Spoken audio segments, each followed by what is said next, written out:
우리가 프랑스 하면 떠오르는 낭만의 나라. 이 명제에는 동의하십니까? 지난주에 한국 여자분이 소매치기를 당한 거예요. 남학생이 쫓아간 거야. 골목으로 들어갔는데 이놈이 칼을 딱 꺼내더니 이거 네 가방 아니지? 남의 가방 챙기려다가 죽지 말고 가라. 옛날에는 그렇게까지 심하지 않았는데 요즘은 너무 살기 어려워지니까 이게 유럽 전체에 다 팽배해요. 외국인이 볼 때와 자기네들이 생각하는 그 파리는 또 달라요. 파리 이외에 프랑스에서 여기는 꼭 가보세요 하는 곳 어디 있을까요? 저는 안녕하십니까. 책과 삶 김재원입니다. 책이 삶이 되고 삶이 책이 되는 시간. 만약에 2달 후에 여행을 떠날 수 있다. 여행 갈 나라를 골라라. 어떤 나라를 고르시겠습니까? 전 이 나라를 고르겠습니다. 이분 때문입니다. 프랑스 하면 떠오르는 인물 정일영 선생님과 함께합니다. 어서 오십시오. 네, 안녕하십니까. 봉주. 재원님을 정말 저는 가까이 지내고 싶은 게 재원님을 가까이 하면 돈이 많이 생길 것 같아요. 재원. 글쎄 왜 그런 생각을 하셨어요? 이름이 재원이잖아요. 네네네. 돈이 거기서 나올 것 같아요. 자, 이런 얘기하면 금방 끊어집니다. 자, 빨리 다음 넘어가. 얼른 가야 합니다. 제가 오프닝 때 말씀드린 게 진심이거든요. 2달 후에 해외여행을 가라고 하면 전 프랑스 파리를 가고 싶어요. 파리 하면 2년 전에도 다녀왔고 그 다녀왔을 때 기분이 너무 좋은데 선생님 만나고 나니까 파리가 더 좋아진 거죠. 우리가 프랑스 하면 떠오르는 낭만의 나라. 이 명제에는 동의하십니까? 외국인이 볼 때와 자기네들이 생각하는 그 파리는 또 달라요. 그러니까 우리가 볼 때는 낭만이 있는 도시라고 얘기를 하죠. 걔네들이 볼 때는 아닌 것들이 있어요. 첫 번째가 바로 몽마르트르 언덕. 네네. 그 몽마르트르 언덕은 생드니라는 성인이 교황으로부터 미개들 다 개종시켜 그런 업무를 받고 프랑스에 왔는데 그때 종교 박해로 사형을 당했을 때예요. 그때 몽마르트르 언덕 올라갔었는데 꼭대기에서 해서 너무 높으니까 병사들이 중간에서 목을 쳤어요. 그런데 목이 따르르 굴러 들어갔어. 저 밑에 목이 탁 섰는데 목이 없는 생드니가 벌떡 일어나갖고 그쪽으로 걸어간 거야. 그리고 자기 목을 손에 딱 들었어요. 그리고 몇 킬로를 걸어가서 북쪽으로. 그리고 거기서 쓰러졌어요. 그 장소가 하나님의 은총을 받은 장소라고 해서 거기에 커다란 성당을 줬어요. 그게 생드니 성당이에요. 노틀담 성당 가면 벽면에 조각상이 있어요. 근데 그게 세인트들의 성경에 나오는 파리 혁명 때 시민들이 프랑스 왕들인 줄 알고 다 파괴시켰어. 근데 그때 그 중에 하나가 손을 들고 있어요. 목이 없어요. 그게 바로 생드니예요. 그런데 그 몽마르트 언덕에 그렇게 그림으로 유명해진 이유가 있어요. 우리가 알고 있는 피카소, 달리 이런 사람들이 초창기 때 몽마르트 언덕에 보면 다락방이 있어요. 거기에서 굶주려 가면서 그림을 그렸던 곳이 몽마르트 언덕이에요. 웬만한 유럽의 화가들은 파리에서 보냈던 시절이 있었으니까요. 그러니까 관광이 볼 때는 화가들이 그림을 그려주는 낭만이지만 그 유명했던 화가들이 어렸을 때 얼마나 어렵게 살았는지 헐벗은 곳이 몽마르트 언덕이에요. 그러니까 양면을 다 보고 있다는 거죠. 이것이 현실의 이야기예요. 낭만과 현실의 간극입니다. 여기에 프랑스 써 있어요. 몽마르트, c'est un rêve qui sent la misère. 빈곤이 느껴지는 꿈이 몽마르트 언덕이라는 뜻이에요. 문구 멋있다. 그 다음에 센느강이 있죠. 네네. 센느강, 뭐 낭만 있잖아요, 센느강. 그 뽕네프의 연인들도 있고. 프랑스는 센느강을 중심으로 우리는 강남, 강북이지만 걔네들은 왼쪽, 오른쪽이에요. 그래서 리브 고시, 리브 도아트라고 얘기를 해요. 리브 고시가 잘 사는 사람들이 많아요, 동네가. 거기에 다리가 수도 없어요. 그 중에 하나가 뽕네프라는 다리고. 그런데 뽕네프의 연인들이라는 영화가 있잖아요. 실제로 뽕네프의 연인들은 그 다리를 배경으로 찍은 게 아니에요. 왜? 너무 비싸서 거기 허가 안 났었어요. 그런데 그 뽕네프의 연인들 이렇게 보면 정말 아름답거든요. 그리고 센느강을 밭도무시를 타고 지나가면 센느 강변에 연인들이 누워서 사랑은 속삭이고 있고 정말 낭만이 넘치는 도시예요. 하지만 실제로는 겨울이 되면 잘 곳이 없는 홈레스들이 센느 강변에 쫙 누워 있어요. 그래서 실제로 얼어 죽은 사람도 많아요. 그러니까 관광이 보는 낭만의 그런 곳이 어떤 사람들한테는 잠들어서 영원히 깨지 못하는 죽음의 장소가 될 수 있어요. 파리 이외에 프랑스에서 여기는 꼭 가보세요 하는 곳 어디 있을까요? 저는 중국 여행에서 빨리 따거님하고 얘기를 하다가 그 얘기를 했었는데 남쪽 지방에 500원이라는 지방이 있는데 그 안에 우리나라 따지면 뭐 경상도 이렇게 도예요. 그 안에 전 세계 유명한 유튜버들이 추천하는 10개의 마을이 있어요. 그 마을이 너무 아름답다는 거예요. 근데 제가 침착맨프에 나가서도 그 질문이 있었어요. 네네. 그래서 여기가 너무 아름답다고 하더라. 꼭 여기 가셔서 전 안 가봤으니까 좋은지 안 좋은지 서지 연락해 주세요. 네네. 라고 했는데 그로부터 일주일인가 2주일 뒤에 제가 카톡을 받았는데 캡틴 따건님이 그 장소에 가서 사진을 찍어 저한테 보낸 거예요. 2000m 위에 있는 마을이에요. 너무 아름답대요. 옛날에는 여행 그러면 파리 뭐 돌았잖아요. 지금 아니에요. 테마별로 많이 가세요. 성 투어도 있어요. 성을 하나 빌려서 일주일 동안 왕족처럼 거기 사는 거예요. 구성에서 프랑스 사람들이 거기서 다 시중해주고 그런 데 가서 한 달이면 한 달 딱 하나 잡아놓고 프랑스 시골 사람들의 삶을 즐기는 거예요. 마을에 딱 가면 할머니 할아버지들이 카페에 나와서 봉주 하고 인사하고 커피 마시면 마을에 분수가 있어요. 그리고 조그만 아이들이 거기서 막 분수에서 뛰어놀아. 그런 삶을 누리는 거죠. 한 달 동안. 출장을 간다. 유럽 출장이다. 근데 파리가 아니다. 그 대신 파리를 경유하기로 했다. 나에겐 6시간이 있다. 공항에서 파리까지 가는 시간이 좀 걸리잖아요. 한 군데만 갈 수 있다. 어디를 가시겠습니까? 얘가 파리고 드골공항이 여기예요. 네. 그러면 북쪽에 그 귀짜는 사람 있죠? 자세한 사람 화가 고흐. 빈센트 van 고흐가 있었는 지베라는 곳이 있어요. 아, 네네. 저희가 파리에서 2시간이면 가요. 1시간 반. 많이 볼 거 없어. 반 고흐가 그린 그림들이 있는 교회, 들판 이런 거 보고 가서 이렇게 하면 돼요. 그 타운만 돌고 네. 가. 이게 우리가 말만 듣던 고흐라는 그 장소, 고흐가 그린 그림, 교회 있잖아, 이상한 교회.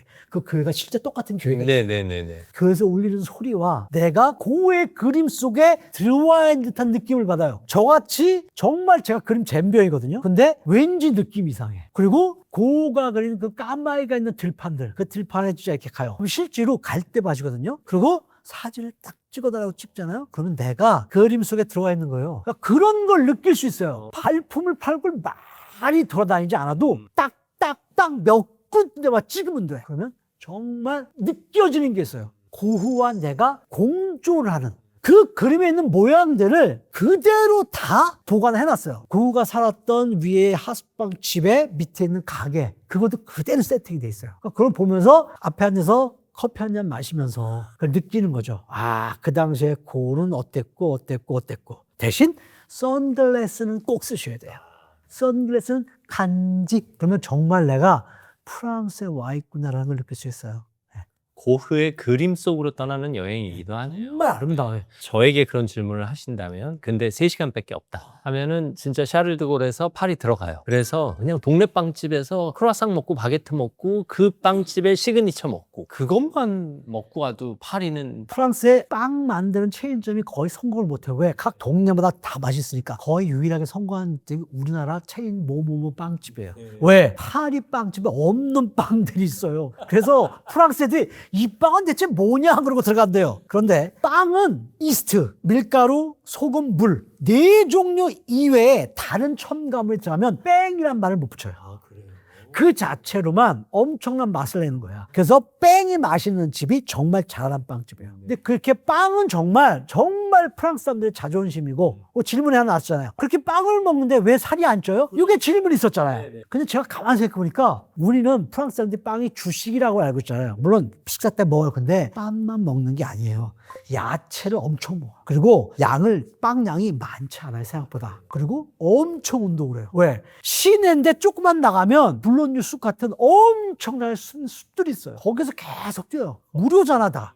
워드 뱅센드가 바로 우리 집 앞에 있었거든요. 차 세워놓고 그냥 뛰어요. 우리가 모르는 파리를 그럼요. 배웠습니다. 언제 알자면 네. 우리는 같이 갈 거고 우리 다음에 유튜브 이런 거 다 잘 되면 한두 명씩 좋아요 뽑아서 모시고 우리 같이 가는 거지. 네. 제 친구들 유로에 많아요. 잘 때 차 다 있어. 네. 어쨌든 파리의 낭만, 파리의 현실. 사실 파리 여행을 겁내하시는 분 중에 하나가 언어예요. 파리 여행할 때 영어만으로도 돼요? 아니, 심지어 영어도 못해도 돼요? 뭐 이렇게 물어보시기요. 일단은 제가 컴맹인데 우리 과조교가 제가 연구실에 들어가면 아주 기겁을 해요. 네. 과사무실에. 왜? 제가 잠깐만 손만 얼려도 컴퓨터가 고장나요.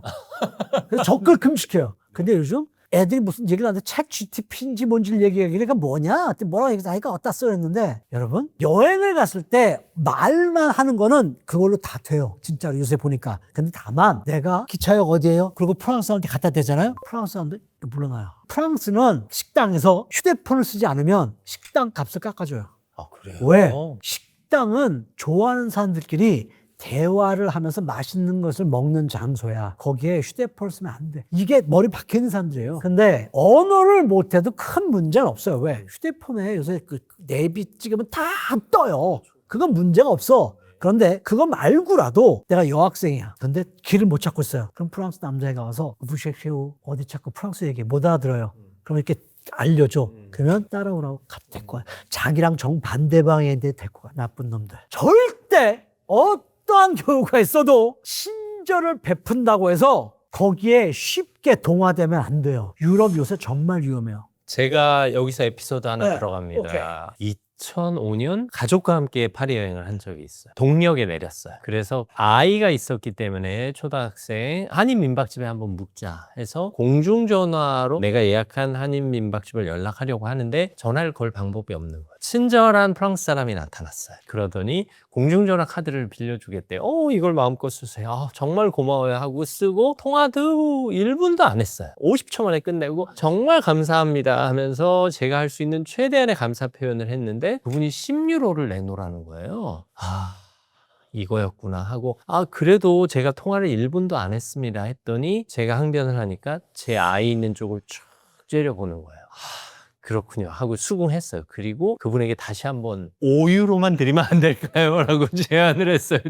그분이 웃더라고요. 그랬더니 결국 5유로로 협상해서 벗어났어요. 자, 여기서 에피소드 저도 들어갑니다. 제 지인이 저 없는 동안에 아마 빨리 잠깐 온 것 같아요. 그래서 제가 절대 사진 찍을 때 남한테 카메라 맡기지 말라고 얘기했어요. 근데 성심성당 노트담에 올라가면 성심성당이 여기 있고 밑에서 사진 찍었는데 절대 안 나와요. 너무 높아서 계단이 되게 가파라요. 그럼 계단 밑에서 여기 이렇게 찍어야지 나와요. 지나가는 사람이 포기를 보고 제가 찍어줄까요? 그런 거예요. 제가 감사합니다 하고 밑에 사진들이 찍는 사람이 좀만 더 올라가시라고 해서 계단을 계속 올라간 거야. 중간쯤 올라갔는데 그냥 카메라를 두고 걸어갔어요. 뛰어 못 내려와요. 구르면 큰일 나요. 그래서 카메라를 잃어버렸다고 해서 내가 그랬어요. 내가 분명히 맡기지 말랬지. 그리고 가장 최근 콘서트 갔었는데 거기 한 사람이 사인 받으면서 남학생이 파리에 지금 살고 있대요. 잠깐 들어왔었는데 지난주에 오기 전에 한국 여자분이 소매치기를 당한 거예요. 가방을. 그래서 자기가 쫓아간 거야. 골목으로 들어갔는데 이놈이 갑자기 딱 돌아섰더니 칼을 딱 꺼내더니 이거 네 가방 아니지? 상관 말고 가. 남의 가방 챙기려다가 죽지 말고 가라고 뒤로 몰아서 도망갔대요. 그 말은 옛날에는 그렇게까지 심하지 않았는데 요즘은 너무 살기 어려워지니까 이게 유럽 전체에 다 팽배해요. 그래서 그 후가 지금 격성이에요. 내가 100번 갔는데 나는 한 번도 안 다녔는데 한 사람은 한 번 갔는데 당했어. 그럴 수 그 사람 입장에서는 그게 100번이에요. 맞아요. 그러니까 늘 얘기하는 게 뭐냐면 제가 일반화의 오류라고 얘기하는데 광화문을 걸어가다가 프랑스 사람이 나한테 길을 물었는데 내가 뭐 말도 못 알아듣고 그냥 지나갔어. 그러면 걔는 프랑스 사람은 5천만 명 중에 한 명을 만난 거예요. 한국 사람을. 근데 프랑스에 돌아가서 친구들한테 한국 사람들 다 분친절하다고 얘기를 해요. 그러니까 내 하나가 우리나라를 대변하게 되는 일반화의 오류가 벌어지는 거죠. 그래서 진짜 외국 사람들한테 내가 최선을 다해야 되는 이유가 그거예요. 만약에 내가 프랑스에 파리에 가서 어려운 일이 있어서 우리나라 대사관에 전화를 했는데 누군가가 불친절하게 돼 있어. 그러면 나는 파리는 프랑스 대사 엉망이야 라고 얘기할 수밖에 없어요.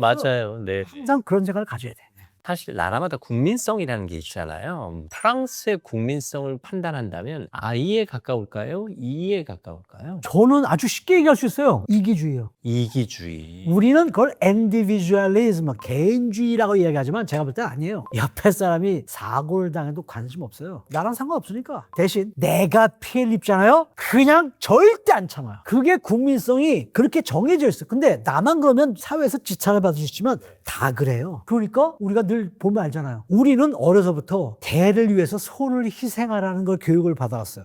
주소를 써도 큰 거부터 내가 살고 있는 작은 곳으로 와요. 프랑스 아니죠? 나를 중심으로 벗어나죠. 나가 없으면 이 세상은 존재 가치가 없다가 프랑스예요. 그래서 실존주의 철학이 발달한 거예요, 프랑스가. 나 아니면 아무 의미가 없어요. 그러니까 내가 가장 중요해. 그래서 늘 나가 중심이에요. 나는 생각한다, 고로 존재한다. I think, therefore I am. Je pense, donc je suis. 데카르트. 그게 왜 나왔겠어요? 내가 제일 중요하기 때문이에요. 내가 살아있다는 걸 뭘로 증명해? 눈에 보이지 않는 건 난 믿지 않아. 다 부정을 해. 그런데 부정할 수 없는 사실이 있어요. 내가 지금 이렇게 생각하고 있다는 사실은 내가 살아있기 때문에 할 수 있는 거야. 내가 죽으면 존재하지 않았다면 이런 생각을 못했겠지. 그래서 나는 생각한다, 고로 존재한다가 나온 거죠. 그런 것들이 프랑스에 다 튀어있죠. 지금 프랑스 파업하고 막 데모 난리가 났잖아요. 수상이 뭐라고 했어요? 이틀만 공의를 없애면 우리가 몇 조가 생겨. 이틀 동안 일을 하면. 니네가 잘해. 왜 내가 희생을 해야 돼? 라는 상황방식이 박혀있어요. 우리나라가 몇 조 생기는 건 의미 없고 그렇죠. 내가 하루 더 노는 게 중요해. 내가 왜 그래야 돼? 잘 사는 사람한테 법인세, 재산세 더 받아. 난 그런 거 용납 못해. 라는 게 깔려있어요. 내가 연금을 65세까지 왜 더 일을 해야 되는데 그동안 월급의 40% 세금을 냈어. 그러면 정년퇴임하면 연금이 500에서 600이 한 달에. 그걸 먹고 살 수 있어요. 근데 내가 왜 더 일을 해야 돼? 그러니까 스트라이크 하는 거예요. 특히 파리 같은 경우에는 홈레스들이 워낙 많으니까 겨울에 많이 내려가진 않지만 워낙 추위가 익숙하지 않기 때문에 이 얼어 죽는 사람도 있어요. 그래서 공간을 크게 마련해서 홈레스를 거기다가 다 재워요. 근데 홈레스들이 니들이 뭔데 나의 자유를 구속해 라고 해서 다 탈출을 해요. 그래서 길가에 자요. 그런 것들도 그 사람들은 그게 낭만으로 보이나 봐요. 그런데 프랑스가 옛날 같지 않잖아요. 옛날 잘 살 때는 문제가 없었는데 수출을 못해 이놈의 나라가. 수출할 게 없어요. 그리고 무기를 굉장히 많이 팔았어요. 유럽 연합 국가에 가장 무기를 많이 냈던 애가 프랑스예요. 그런데 지금 이후에 폴란드부터 시작해서 전차 이런 것 어디서 수입해요? 우리나라에서 수입해요. 그러니까 지금 막 폴란드랑 완전히 이렇게 됐어요 지금. 프랑스가 뭘 먹고 살 게 없어요 지금. 그 모아놨던 돈 지금 정년퇴임한 사람들한테 다 들어가죠. 그러니까 상황이 이렇게 될 수밖에 없었다고 이미 많은 전문가들은 짐작을 하고 있었어요. 그게 지금 현실로 닥친 거예요. 하지만 그래도 문화 부국으로서 사람들을 여전히 불러 모으긴 하잖아요. 얼마나 무서운 나라냐면 에펠탑을 근무하는 사람들이 문을 닫았어요. 에펠탑 하루에 입장료만 얼마인 줄 아세요? 그거 관심 없어요. 그 사람들은. 그러니까 전 생각하는 게 루브르나 오르스에 있는 그림 하나만 발라도 저게 몇 조인데. 심지어는 그런 생각도 했었다니까요. 보석 돈 안 받았을 때 저를 지탄하는 사람들한테 제가 아니라고 얘기하면서 야 저거 혹시 그런 생각도 얼핏 했었어요. 왜냐면 도난 당한 그 과정이 너무 황당하잖아요. 그런데 모나리자 훔쳐간 거 도난 당한 거면 그럴 수 있겠다는 생각이 들어요 저는. 좋고 나쁨을 떠난 문제예요. 이 프랑스 사람들이 이기주의라는 건 그냥 그 사람들이 그렇게 태어난 거고 그 문화에서 수백 년 수천 년을 살다 보니 그렇게 살게 된 건데 그럼에도 불구하고 프랑스 사람들은 영화를 봐도 그렇고 드라마를 봐도 그렇고 뭔가 쾌활하게 말을 잘해요. 그리고 뭔가 두 사람 세 사람 얘기하는데도 무척 재밌어 보이고 뭔가 무척 활기차 보이거든요. 프랑스 사람들이 의사소통하는 어떤 특징 뭐 이런 게 있을까요? 있죠. 어려서부터 그거는 익힌 거예요. 제가 수업을 하러 지하철 타고 머릿속으로 야 내가 과연 박사학위를 받을 수 있을까 이 머리로. 그럼 늘 걱정을 하면서 걸어가는데 옆에 프랑스 남자랑 한 6살 된 딸이 같이 앉아있었는데 계속 질문을 해요. 끊이면 꼬리에 꼬리를 무는 거예요. 군인 아저씨 옷이 왜 파란색이야? 아 남의 눈에 안 띄려고 하는 거야. 그러면 하늘은 왜 파란색이야? 우리 눈에 띄는데 아버지가 할 말이 없잖아요. 근데 아버지가 웃으면서 아빠도 모르니까 선생님한테 한번 물어보자 라고 얘기를 해요. 우리 어렸을 때 생각해요. 중학교 1학년 때 과학 선생님한테서 50층에서 지하철 타고 지하철 추락을 합니다. 근데 땅에 부딪히자마자 공중을 몸을 뛰어요. 그럼 저는 공중에 있잖아요. 그럼 저 괜찮지 않습니까? 그 얘기했다가 그래서 밖에 나가서 복도에서 들고 서 있었어요. 용납이 안 돼요. 그러면 어렸을 때부터 그런 것들을 다 죽여놨었어요, 우리나라. 근데 걔네들은 그걸 계속 놔두니까 상상력에 꼬리를 물어요. 그리고 싸움을 못하고 다 말로 풀기 때문에 항상 어렸을 때부터 육가 원칙에서 말하는 습관이 붙어 있어요. 그리고 대화가 부드럽게 이어지는 건 적대 감정을 나한테 보이지 않기 때문이에요. 자, 내가 얘기를 했어. 한국이 정말 싫어. 상대방이 야 무슨 말을 그렇게 해? 라고 정면으로 반박을 하면 그 사람하고 더 이상 말을 하고 싶지 않아요. 그런데 상대방이 제가 얘기한 내용이 나는 동의할 수 없어. 그러면 처음에 나오는 이야기가 뭐냐면 띠아뿌때 타라서 네가 오를 수도 있어 라는 말이 먼저 나와요. 그러면 뒷말은 결국 나랑 의견이 다르다는 이야기예요. 그리고 직설적으로 부정적인 얘기는 안 해. 야 너 왜 이렇게 키가 작아? 그렇게 얘기 안 해요. 키가 크지 않다라고 얘기를 해요. 완화시키는 표현이 몸에 배 있어요. 그래서 겉으로는 정말 친절해요. 물론 속내는 절대 안 줘요. 그러니까 대화가 부드럽게 이어지는 거예요. 우리 어렸을 때처럼 말이 안 통하고 답답하면 주먹질 붙어 있어요. 그게 안 통해요, 걔들은. 그런 면에서는 좀 달라요, 대화 방식이. 제가 늘 얘기했잖아요. 그래서 우리나라에서처럼 내 의견이 없이 선생님이 한 수업 시간에 한 얘기를 그대로 외워서 쓰잖아요. 그럼 100점이야. 근데 걔네들은 내가 외운 걸 그대로 다 쓰면 선생님이 시험이 네 거를 쓰는 거지 내 거를 쓰는 게 아니지 않냐. 왜 내 이야기를 네 답안지에 썼냐 라고 생각을 해요. 그거 아주 중요한 네. 포인트네요. 그게 프랑스 사람들의 교육 방식이에요. 유럽 사람들의 교육 방식이 그래요. 어쨌든 그 교육 현장에서 언어학 박사를 따고 그러니까 우리나라 교육이 잘못됐다고 내가 자신 있게 얘기할 수 있는 거죠. 앞서도 잠깐 말씀하셨지만 프랑스 사회 분위기가 요즘 안 좋아요. 여러 가지 이런저런 이유로. 뭔가 변화의 기로에 있는 건가요? 프랑스 전문가들의 그 이야기를 들어보거나 내가 이번에 얼마 전에 제가 프랑스 사람들, 대사관 사람들 만났는데 물어보니까 방법이 없대요. 해결책이 안 보인대요. 왜? 이런 결과가 나오기까지 수십 년 동안 그게 쌓여왔다가 지금 이제 터진 거예요. 그렇다고 프랑스 사람들이 그 옛날에 그 IMF 때 집에 있는 금 다 모아서 막 내고 그랬잖아요. 그 얘기 해줬더니 미친 거 아니에요. 어떻게 그럴 수 있느냐. 그런 사고방식 갖고 있는 사람들이 나라가 어렵다고 해서 그렇게 할 사람들이 아니야. 그런데 더 웃기는 건 뭐냐면 프랑스 사람들은 그렇다고 해도 프랑스가 망할 거라고 절대 생각하지 않아요. 왜? 유럽연합국의 가장 핵심적인 두 나라가 독일과 프랑스예요. 근데 아이러니한 건 독일과 프랑스가 지금 다 경제가 어려워요. 영국은 탈퇴했잖아요. 영국도 지금 굉장히 어려워요. 우리나라도 청년들이 힘든 시간 보내고 있긴 하지만 프랑스 청년들도 뭐 기회 불평등이다, 뭐 취업 불안정이다 해서 옛날에는 저 있을 때만 해도 대학에 진학하는 학생들이 많지 않았어요. 중학교에서 고등학교 올라갈 때 이미 정해요. 대학을 갈 사람들과 갈지 않을 사람들을. 근데 혼자 정하는 게 아니에요. 담임 선생님, 학부모, 학생 이렇게 셋이 상담을 여러 차례 가져요. 그래서 굳이 대학을 가지 않겠다 그러면 고등학교 올라갈 때 직업고등학교를 들어가는 거예요. 이게 왜 가능해? 고등학교만 졸업해도 취업이 잘 됐고 대학 나온 사람과 연봉 차이가 그렇게 심하지 않았던 거예요. 근데 지금은 취업이 안 되니까 대학을 진학한 사람이 많아요. 그리고 등록금도 꽤 많이 올랐어요. 심지어는 졸업을 하면 대부분 우리 때는 고등학교 졸업하면 독립을 했거든요. 이제는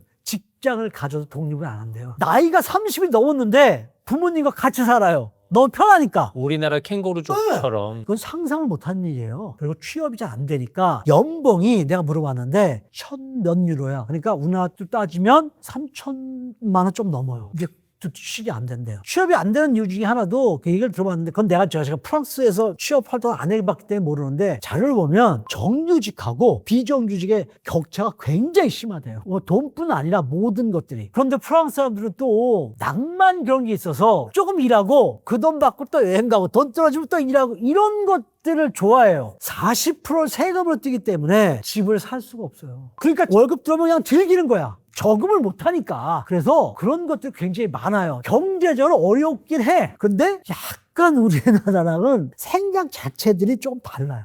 이렇게 해서 우리가 프랑스 파리를 다녀왔습니다. 파리 가려면 우리 돈 있어야 합니다. 그래서 오늘도 우리는 돈을 벌기 위해 열심히 일하겠습니다.